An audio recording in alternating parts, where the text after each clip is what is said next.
안녕하세요. 네, 설교를 할 전보영 목사입니다.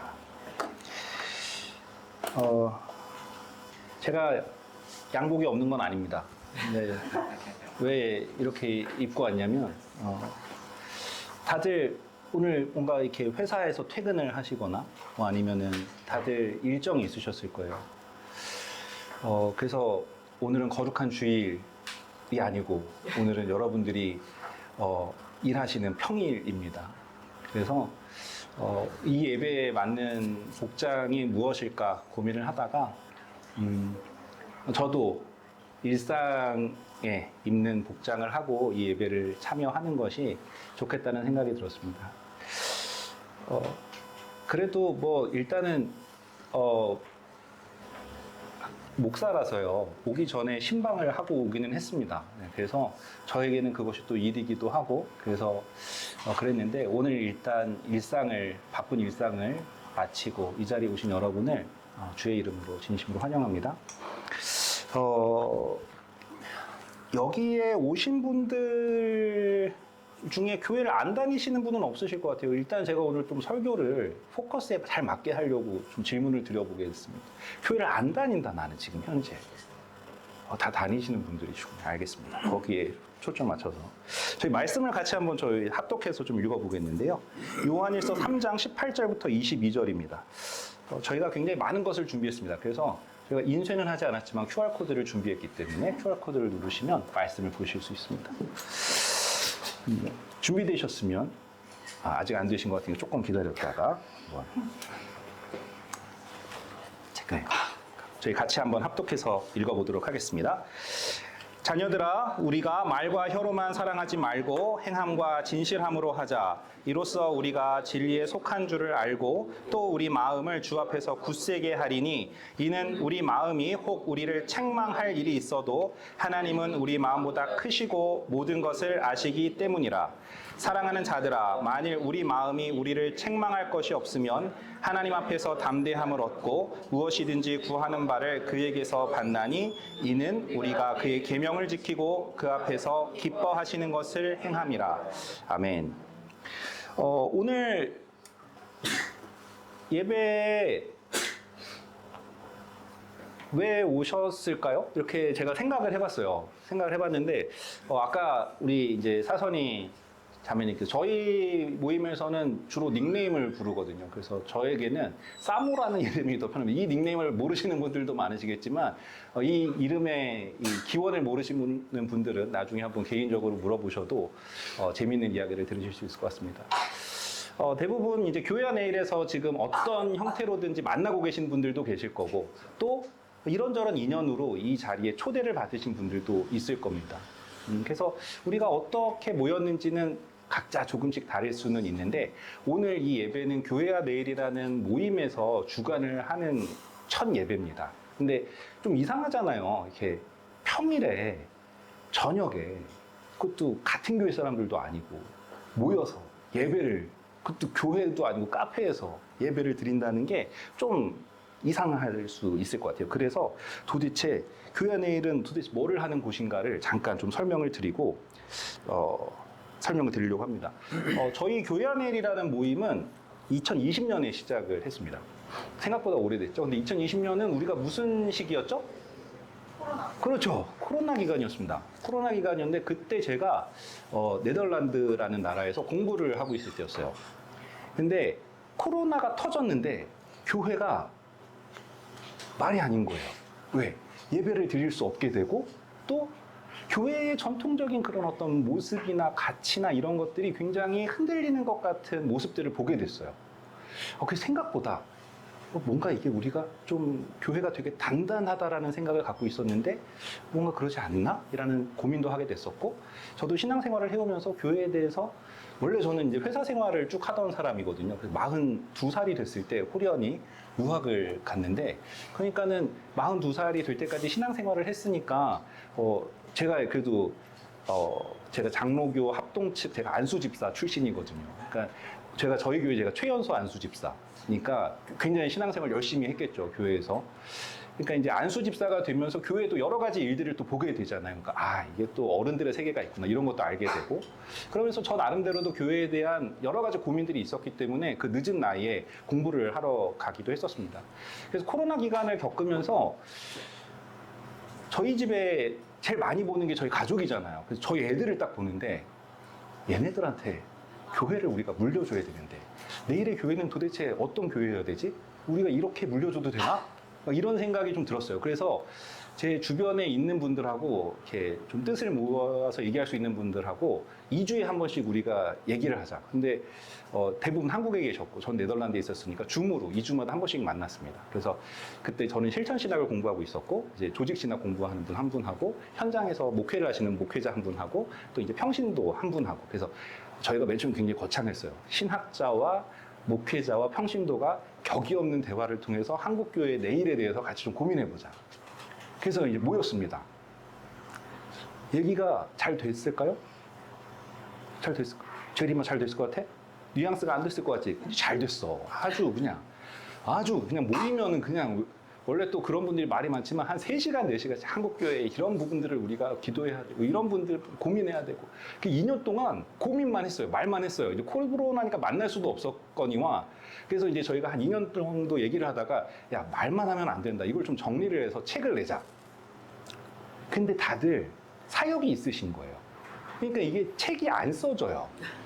그러다 제가 한국에 돌아왔습니다. 그래서 안 되겠다. 말만 해서는 안 된다. 무언가 우리가 행동을 하자.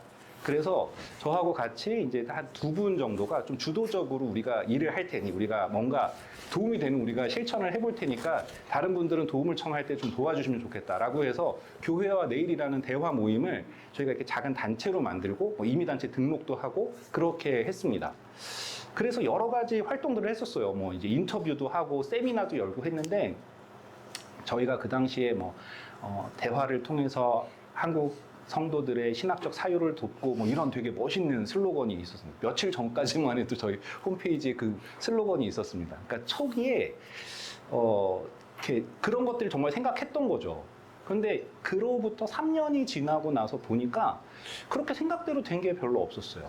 그래서 그때 처음에 저희가 막 했던 일들이 실패하고 이게 되는 건가 안 되는 건가 하다가 그때 만난 몇몇 분들이 계셨습니다. 근데 이제 그분들이 굉장히 고민하는 주제들이 있었어요. 그 중에 하나가 저의 그 회사 생활을 하면서 만난 동갑 친구거든요. 사선이 자매는 사회생활을 하다가 만난 정말 드문 동갑 친구입니다. 근데 동갑 친구를 통해서 신랑분도 알게 되고 요즘에는 신랑분하고 더 얘기를 많이 하는 것 같기도 하고 근데 저희가 같이 신앙이 있었기 때문에 이런저런 얘기들을 이제 가끔씩 이렇게 나누고 그랬었는데 이제 우림이, 재림이, 엘림이가 있는데 물론 교회에서 목사님이 굉장히 사랑해 주시고 아이들이 교회 어른들의 사랑을 받으면서 크고 있지만 그 교회가 크지 않았기 때문에 이 아이들이 어떤 체계적인 교회의 어떤 그런 교육이라든지 이런 거를 받지 못한다라는 점이 부모로서는 굉장히 그게 고민이 되셨던 것 같아요. 그리고 제 주변에 가정교회를 시작하는 어떤 한 목사님이 계셨어요. 근데 가정교회니까 거기도 교육부서가 없잖아요. 교육부서 당연히 없을 거고. 거기도 굉장히 고민을 하셨고, 저도 교회학교 교사도 하고 부장도 하고 교육전도사로 사역도 했는데 저희 집에서 또 이 잘 아이들을 성경적으로 양육하는 건 또 다른 얘기더라고요. 그래서 안 되겠다. 뭔가 우리가 이 문제를 같이 좀 고민해보자. 그러다가 밀양에서 오랫동안 청소년 사역을 이제 한 30년 가까이 해오신 어떤 한 목사님이 저희 그 동역자 그룹에 있었어요. 그래서 그분하고 둘이 양육 공동체를 한번 해보자. 그래서 캠프를 베이스로 하는 양육 공동체 사역을 시작을 했습니다. 그게 이제 어떻게 보면은 꿈꾸는 다음 세대라는 이름으로 저희가 3년 전에 시작했었던 모임이고요.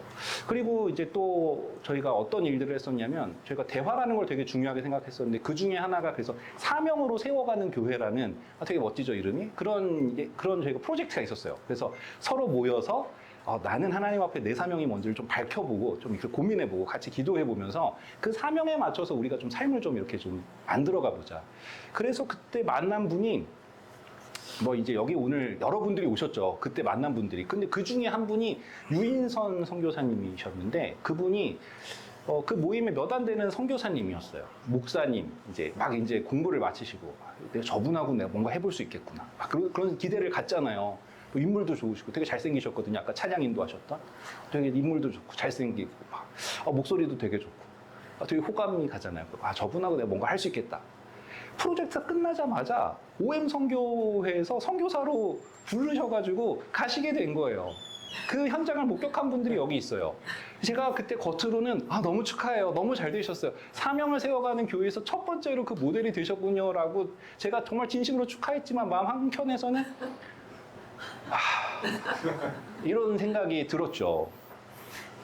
그러니까 이게 지금 교회 안의 일이라는 모임이 2020년에 어떤 연구 모임, 대화 모임으로 시작해서 2025년에 지금 저희가 이런 구체적인 실천들을 하는 모임으로 된 지가 한 3년 정도 됐는데요. 저희 생각대로 된 게 별로 없었다는 거죠.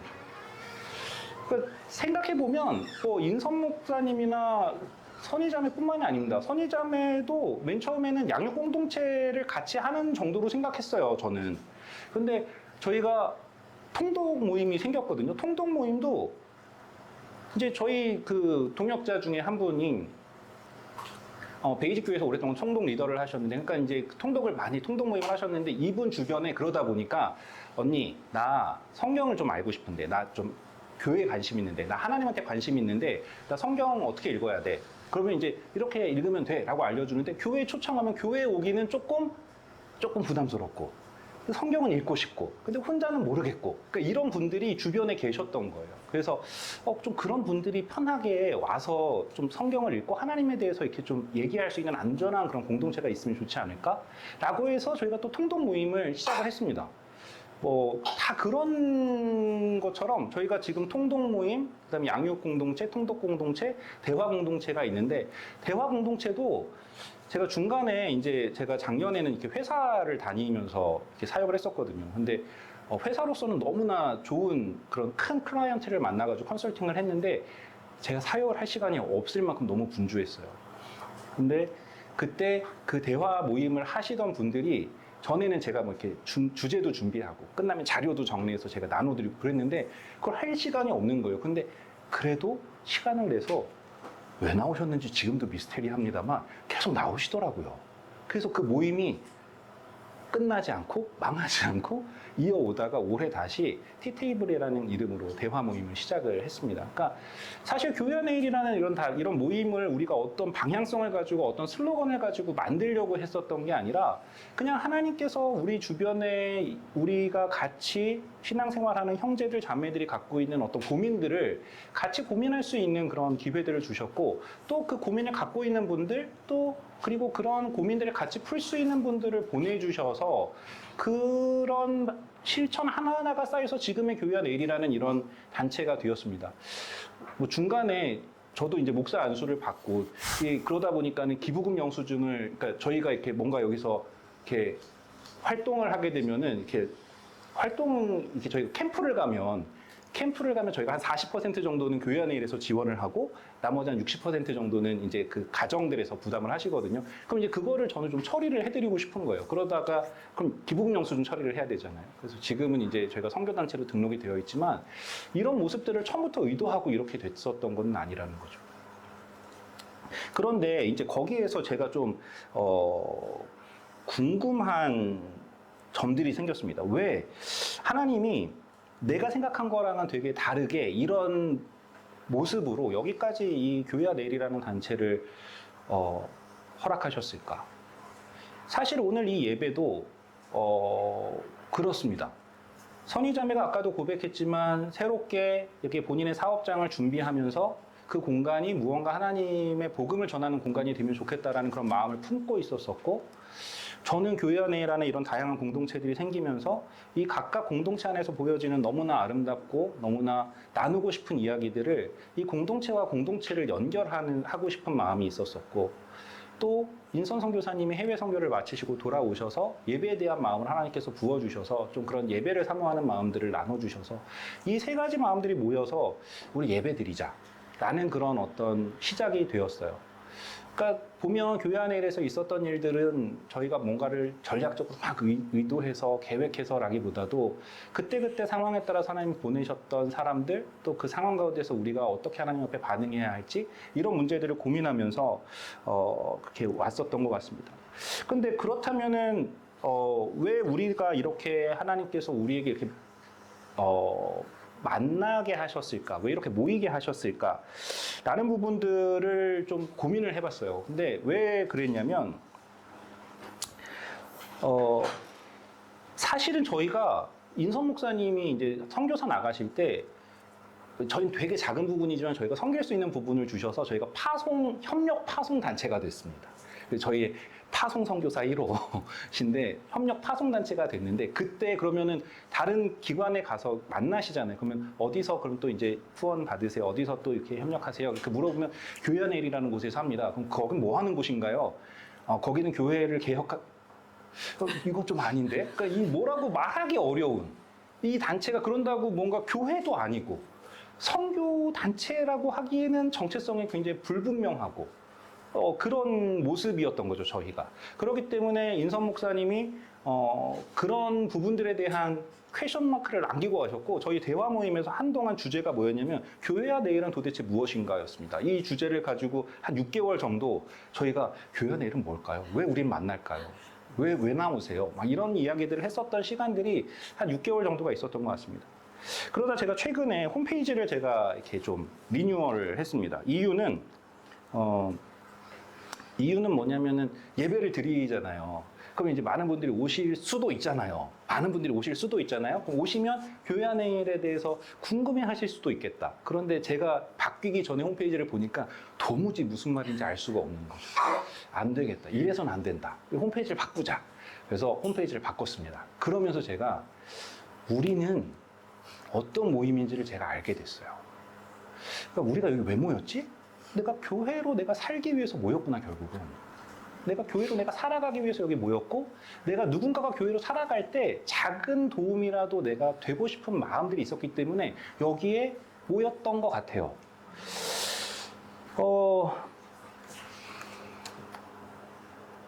오늘 여러분들한테도 좀 한번 말씀드리고 싶습니다. 교회 안의 일이라는 게 되게 정체성이 모호하고 그런 시간들이 쌓이고 사람들이 쌓이고 이야기가 쌓이면서 이제서야 비로소 우리가 왜 모였지를 알게 됐거든요. 오늘 이 자리에 모인 여러분들께도 좀 한번 여쭤보고 싶은데 오늘 나는 여기 왜 왔는지를 이렇게 좀 나눠보면 좋겠는데요. 이게 주변에 보시면 되게 뻘쭘하실 겁니다. 근데 원래 저희 모임이 좀 그렇습니다. 저희 대화 모임이거든요, 원래. 저희의 정체성은 원래 대화 모임이에요, 저희는. 그래서 제가 주제를 준비했는데 좀 이상하지 않으세요? 우리 교회 교우가 아닌데 막 와가지고 다른 크리스찬들하고 교제를 막 하고 있단 말이죠. 여기 있는 사람들이. 그 사실 비밀이지만 저희 모임에는 정회원들은 절반이 목사님이세요. 그러니까 왜 목사님들이 이렇게 많이 오시는지도 잘 모르겠어. 그 몇 분은 제가 꼭 오시라고 제가 이렇게 부탁드린 분들도 있지만 그냥 목사님들도 계시고 되게 다양한 분들이 계세요. 근데 왜 오실까? 우리 교회 사람도 아닌데 왜 굳이 내가 시간을 내서 만날까? 좀 궁금하실 수 있을 것 같습니다. 그래서 오늘 이 모임에 처음 오신 분들은 우리 교회의 교우가 아닌 분들하고 좀 교제를 하고 싶다는 생각을 해보신 적이 있으신지, 그리고 만약에 교회 안의 일에 나오시는 분들이라면 사실 교회 안의 일에 나오시는 분들도 뭐 이런 얘기 이렇게 나눠보신 적 별로 없으실 수 있잖아요. 그래서 나눠보시면 좋겠습니다. 근데 지금 주변을 보시고 둘씩 짝을 지을 거거든요. 그러니까 빨리 눈치 빠르게 빨리 정하셔야 돼요. 네, 그래서 안 그러면 굉장히 어색한 분하고 대화를 하실 수 있습니다. 가능하시다면 너무 내가 뻔히 알고 있다 이런 분보다는 해주시면 좋겠고, 또 교회 이게 또 처음 오신 분들 좀 뻘쭘하실 수 있지만 로마에 가면 로마 법을 따르라는 말이 있잖아요. 저희는 원래 이래요. 네, 그래서 그냥 쟤네 좀 이상한 애들이구나 라고 생각하시고 이 시간은 그냥 그렇게 좀 해주시면 좋을 것 같습니다. 제가 이럴 줄 알았습니다. 다들 안 하실 것 같지만 안 끊으면 안 끝난다는 걸 저는 알고 있었습니다. 밥 먹자. 제가 이렇게 그 HR 관련된 일도 오래 해가지고 지금도 가끔 하는데요. 교육에서 피드백을 잘 받는 방법은 굉장히 간단합니다. 진짜? 이 교육 참여하신 분들이 말씀하실 시간을 충분히 드리면 항상 피드백이 좋아요. 이 한국 사람들은 말하고 싶은 뭔가 있는 것 같아요. 그래서 여러분들 왜 나오셨는지 좀 이렇게 들어보셨어요? 각자? 저희가 왜 나왔을까를 생각해 봤어요. 교회 안의 일에 나오시는 분들은 도대체 이 공동체에 왜 나왔을까를 생각해 봤는데요. 제가 찾은 답은 기쁨에 있었습니다. 그러니까 저한테 그 질문을 던져봤어요. 나는 왜 교회 안에 나오지? 나는 왜 이 공동체를 하고 있지? 이 공동체에 속해 있지? 사실은 제가 막 그렇게 되게 홀리하고 막 그런 사람이 못 돼서 제가 양육 공동체를 하면서 제가 거기서 만나고 있는 친구들이 있어서 제가 좀 부끄럽기는 한데 난 못하겠다. 난 그만할 거다. 난 이번까지만 하고 난 그만할 거다. 막 제가 사모한테도 제가 막 그러고 제가 오늘 이 자리에 꼭 같이 있었어야 되는 동역자인데 밀양이라서 너무 멀어서 같이 못했는데 제가 그 권영래 목사님한테도 못하겠다 나는 그랬던 적이 벌써 제 머릿속에 여러 순간이 있습니다. 대화 공동체도 마찬가지죠. 제가 너무 이게 준비가 안 되고 뭐가 아무것도 안 돼 있어서 너무 나가기가 너무 부담스러운 시기가 있었어요. 가는 게 너무 그 준비 안 돼 있는 내가 너무 싫고 그 모임에 와주는 분들은 너무 고마운데 얘가 이렇게 해도 되나 싶은 마음이 있어서 나가는 게 너무 마음이 무거웠는데 그때 어떤 한 분이 저한테 특별한 거 하지 않아도 돼요. 그냥 이렇게 와서 한 달에 한 번 좋은 사람들하고 밥 먹고 내가 정말 마음속에 있는 얘기를 나눌 수 있는 것만으로도 저한테는 굉장히 큰 위로가 됩니다라는 말씀을 해주셨어요. 저희가 여러 공동체가 있습니다. 양육 공동체도 있고 통독 공동체도 있고 대화 공동체도 있는데 원래 교제를 나누려고 만났던 모임은 아니에요.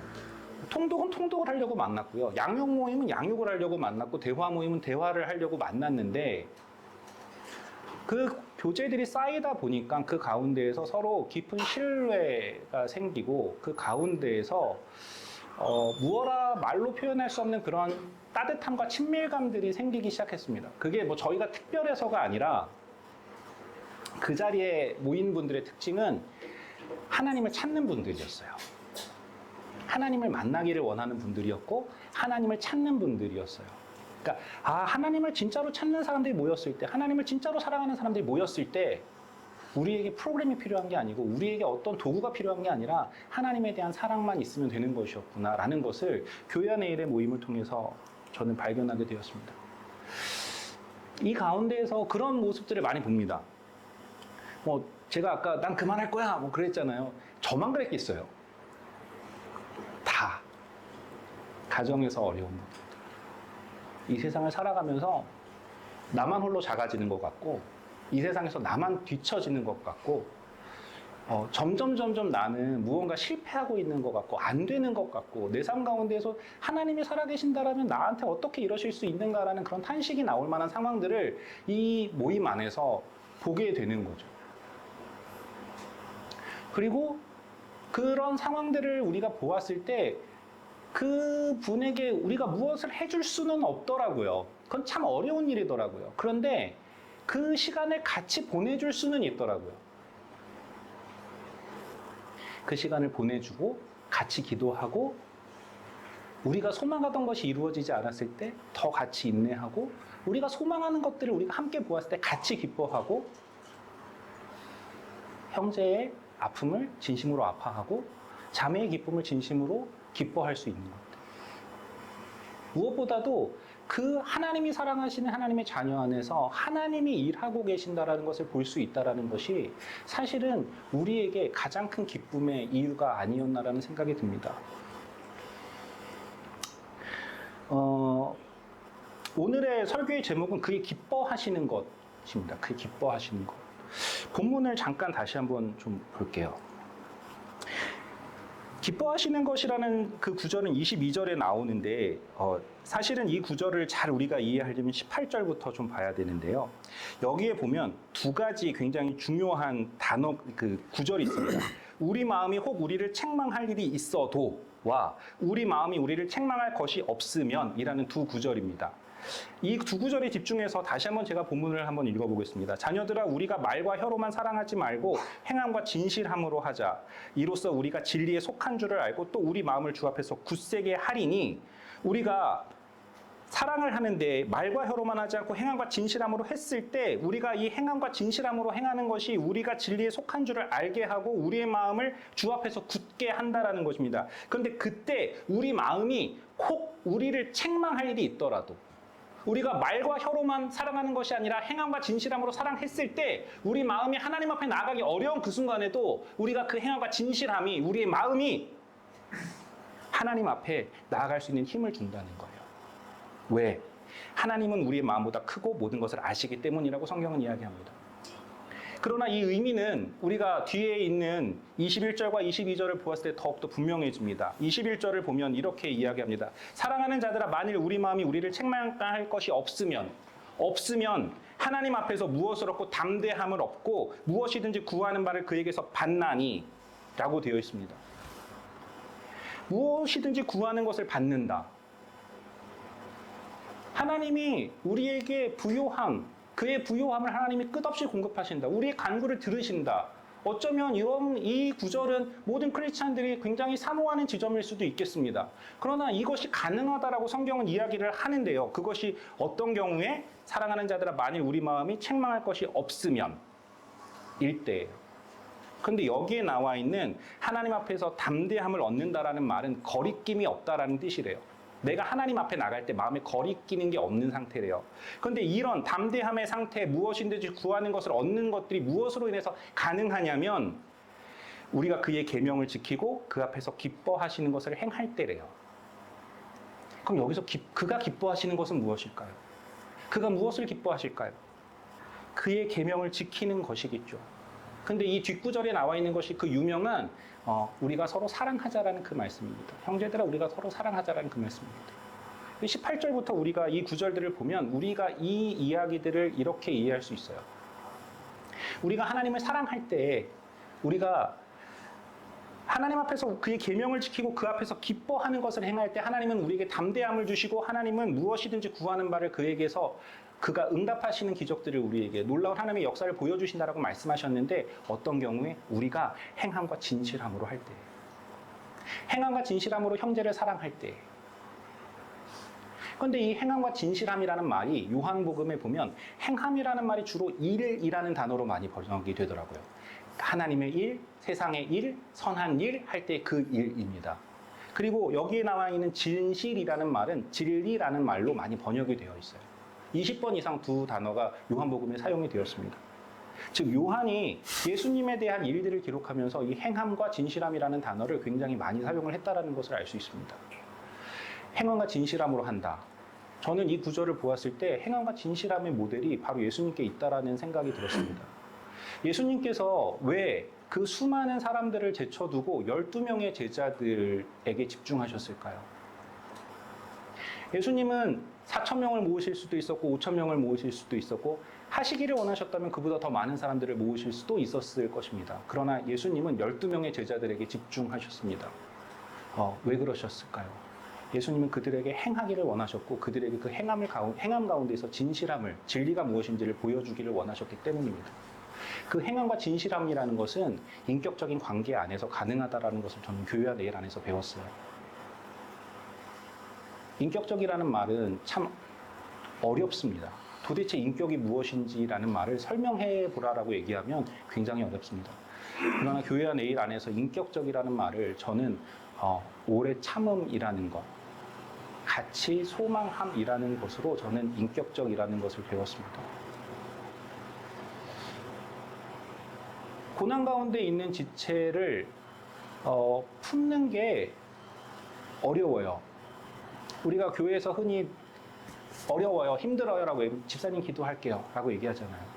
그러나 오늘의 말씀에 비추어 보면 행함과 진실함으로 한다는 것은 기도가 거기서 멈춰서는 안 된다는 것을 우리에게 이야기합니다. 우리의 기도가 어디까지 가야 하는 것입니까? 우리가 그 지체의 그 어려움을 우리가 같이 나누기 위해서 내가 할 수 있는 작은 실천이 무엇인지까지 가야 되는 거예요. 그리고 그것이 진실함 가운데 있으려면, 진리 가운데 있으려면 우리는 기도 가운데 그것이 정말 하나님께서 나에게 주시는 말씀인지, 내가 그 지체를 어떻게 사랑하고 섬길지에 대한 그 응답들을 기다리면서 기도해야 하는 것입니다. 그것이 바로 예수님께서 제자들에게 보이셨던 행함과 진실함이라는 단어의 뜻이라고 저는 생각을 합니다. 어, 그래서 우리가 그런 사람들을 행함과 진실함으로 형제와 자매들을 사랑하는 사람들을 교회라고 불러요. 그리고 그렇게 행함과 진실함으로 형제를 사랑하는 사람들을 우리가 교회라고 부릅니다. 교회 안의 일은 그런 교회가 되기 위해서 교회가 되기를 원하는 사람들이 모였어요.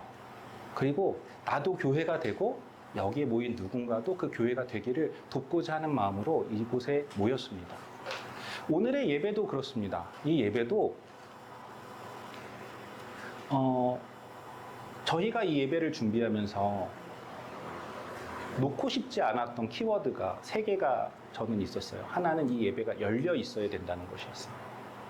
누구든지 지금 저 뒤에 있는 카페 문을 열고 들어와서 여기서 같이 예배 드릴 수 있는 예배가 됐으면 좋겠다. 그것이 선의자매가 이웃을 섬기는 선의자매의 행함이기 때문에 그래요. 선의자매가 기도하면서 하나님이 그 마음 가운데 심어주신 행함이기 때문에 그래요. 저는 이 자리에서 더 많은 교회 안의 일의 지체들을 만나고 싶고, 저는 여기 있는 우리 이 광현 형제를 우리 우리미한테도 소개시켜주고 싶고, 제리미한테도 소개시켜주고 싶고, 앞에 있는 에바 이모도 소개시켜주고 싶고, 이 안에서 제가 봤었던 그 아름다운 이야기들, 제가 이 안에서 보았었던 하나님의 일하심들, 이런 놀라운 이야기들을 더 많이 우리 교회 안에 이래서 만나고 있는 친구들에게, 지체들에게 나누고 싶어서 저는 이 예배를 준비했습니다. 그래서 저는 이 예배에 계속해서 교회 안에 이래서 만나는 분들을 만나고 싶어요. 그리고 우리가 또 하나 기대하는 것은 이 가운데에서 새롭게 교회가 세워지는 것입니다.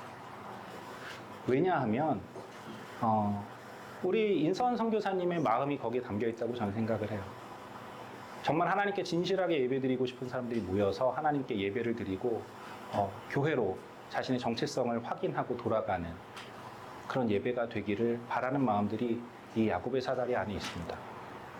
그래서 그 3가지 키워드들이 굉장히 저에게는 중요합니다. 그것이 바로 우리가 예수님이 말씀하셨던 요한이 지금 말하고 있는 행함과 진실함으로 사랑하는 것이기 때문입니다. 그렇기 때문에 저희가 하는 행함이 우리가 의롭다라는 것을 증명하기 위한 행함이 아니라고 저는 생각을 해요.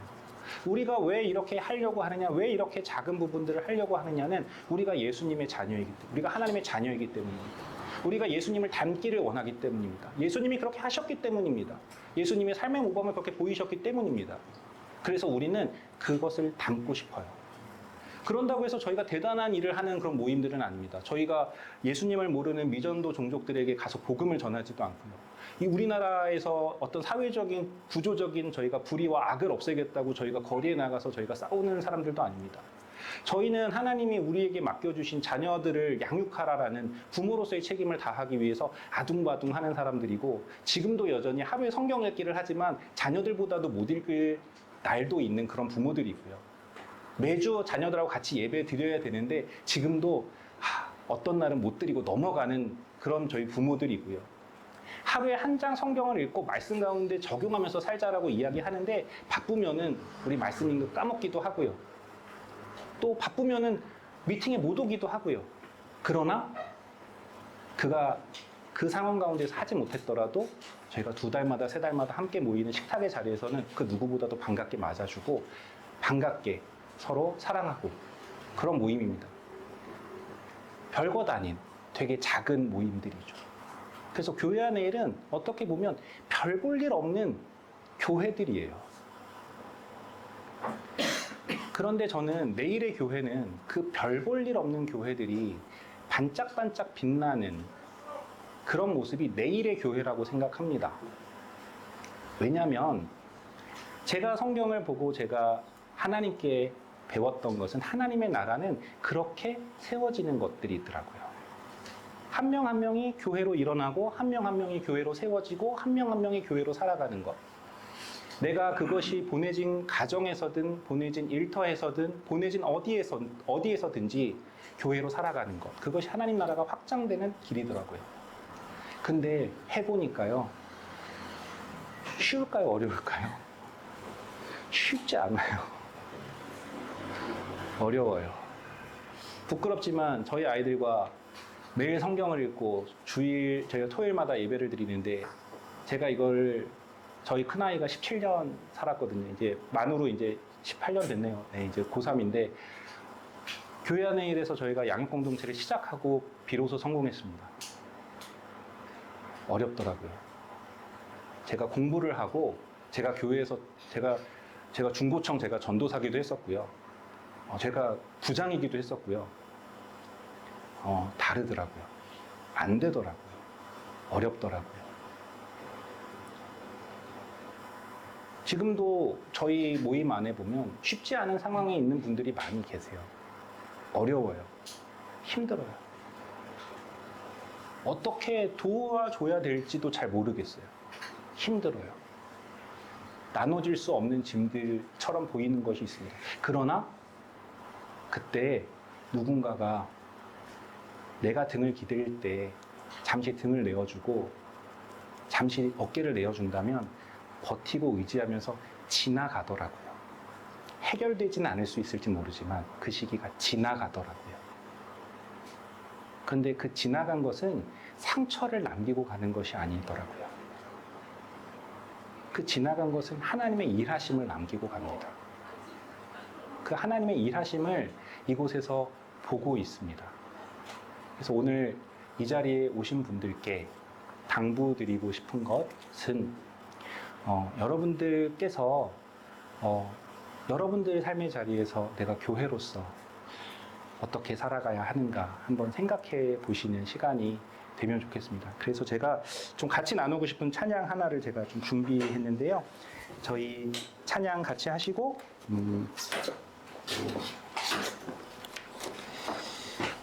저희 같이 기도하는 시간 가질 건데 한웅재님의 소원이라는 찬양입니다.